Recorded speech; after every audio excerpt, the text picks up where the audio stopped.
आपल्याला चांगल्या प्रकारे जीवन जगतो. आता या जगामध्ये प्राप्त करण्यासाठी 3 गोष्टी आहेत. त्यामध्ये पैसा आहे, त्यानंतर शरीर आहे, आरोग्य, आणि ज्ञान आहे.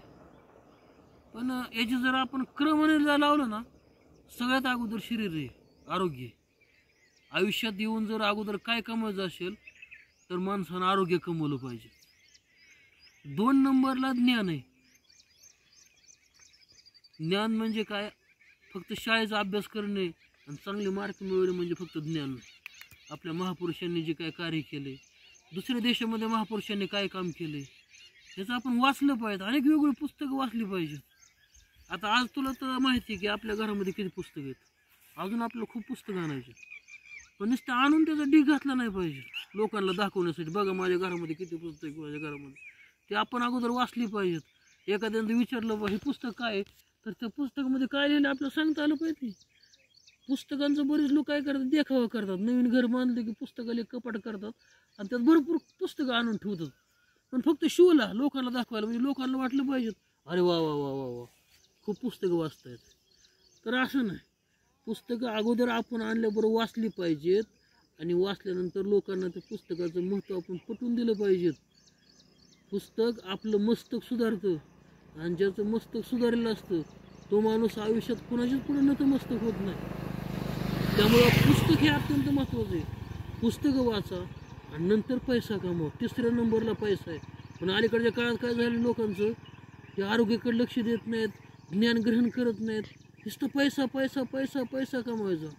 म्हणजे ज्या वयामध्ये आपण पुस्तक वाचून त्या पुस्तकाचा आस्वाद घेऊ शकतो, चांगलं आरोग्य कमवू शकतो, या वयाच्या कालखंडात ते काय करतात, पैशाची पाठीमागे लागतात. 40 वर्षापूर्वी नुसतं पैसा पैसा कमवतात, स्वतःच्या शरीराची काळजी घेत नाहीत आणि आम्हाला पैसा कमवतात. म्हणजे एवढ्या पैशाची गरज बी नसते त्यांना. आपण जर मुलांसाठी जास्त पैसे कमवून ठेवले तर ती मुलं लंगडी पांगडी होतात, असं नाना पाटेकरांनी सांगितलं. तुम्ही फक्त मुलांना चांगलं शिक्षण द्या, शिक्षणासाठी खर्च करा, त्यांच्यासाठी खूप संपत्ती कमवू नका. तुम्ही जर जास्त संपत्ती कमवून ठेवा ते मुलांना, तर ती मुलं पांगळे होतात, म्हणजे ती पुढं काहीच करणार नाहीत. स्टॉप. मग वयाच्या 40 वर्ष नुसतं पैसा कमवतात, भरपूर पैसा कमवतात, आणि मग शरीराकडे लक्ष न दिल्यामुळं मग व्याधी चालू होतात. मग एक एक आमंत्रण देतो आजार दारात येऊन, तुमचा दरवाजा खटखटायला सुरुवात करतो. मग कोणाला शुगर आमंत्रण देते, कोणाला BP आमंत्रण देते, कोणाला किडनीचे आजार होत आहेत, भयानक आजार आले आजकालचे. मग कोणता बी आजार येतो. आणि बघा किती गंमत आहे. 40 वर्षापर्यंत कमवलेली जी काय संपत्ती ना, ती सगळी संपत्ती परत आपण ज्या आरोग्याकडे लक्ष दिलं नाही, तेच आरोग्य नीट करण्यासाठी ते सगळे पैसे खर्च करावे लागतात. आणि एवढे पैसे खर्च करून सुद्धा पहिल्यासारखं आरोग्य मिळत नाही. आणि काही काही लोकांचं तर सारे पैसे खर्च करून सुद्धा ते वाचू शकत नाहीत. मग माणसाला हे कळलं पाहिजे, संपत्ती पैसा कमवायचा, ज्ञान कमवायचा की आरोग्य कमवायचं. आणि ज्ञान आणि संपत्तीमध्ये फरक आहे बरं का. काय फरक आहे? संपत्ती कमवताना कष्ट या, बरोबर आहे, आणि पैसा ज्ञान कमवताना आनंद या. तुम्ही ज्यावेळेस ज्ञान ग्रहण करत असताना, हे ज्ञान ग्रहण करताना आनंद आहे. हा दोन्हीमधला फरक आहे.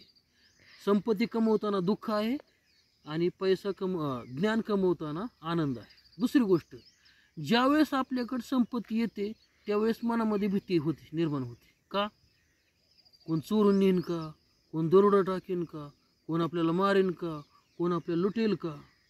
पण ज्यावेळेस ज्ञान ग्रहण करतो तो माणूस एकदम स्टेबल होतो. आणि तिसरी आणि सगळ्यात महत्त्वाची गोष्ट काय माहिती आहे का? संपत्ती किती कमवा, पैसा किती कमवा, तो चोरी होऊ शकतो. ज्ञान हे कुणीही चोरून नेऊ शकत नाही. आजपर्यंत तुझं असं ऐकलंय कधी की काल रात्री मी झोपलो होतो, 2 चोर आले आणि माझं मेंदूमधलं माझं ज्ञान चोरून नेलं? ऐकलं का कधी? नाही ऐकलं. म्हणून ज्ञान खूप महत्त्वाचं आहे. आणि सगळ्यात महत्त्वाची गोष्ट आणखी एक सांगू का? संपत्ती तुम्ही जितकी वाटाल त्या प्रमाणात ती संपत जाते. आणि ज्ञान तुम्ही जितकं वाटत राहण तेवढं तुमचं ज्ञान काय होतं, वाढत जातं. आयुष्य खूप छोटं आहे. आपण इथं पाहून येतो काही दिवसासाठी आलेलो, येताना एकटे येतो, जाताना एकटे येतो. जन्माला आला आणि मरून गेला, फुकटचा हेलपाटा झाला. असं आयुष्य माणसाचं नसलं पाहिजे. म्हणजे कसं आहे माहिती आहे का, आपली काहीतरी खून ही तर राहिली पाहिजे. कोई चलते पद चिन्ह पर कोई पद चिन्ह बनाते है तो कोई पद चिन्ह छोड जाते है. मग आपली काहीतरी ओळख ही तर ठेवली पाहिजेत.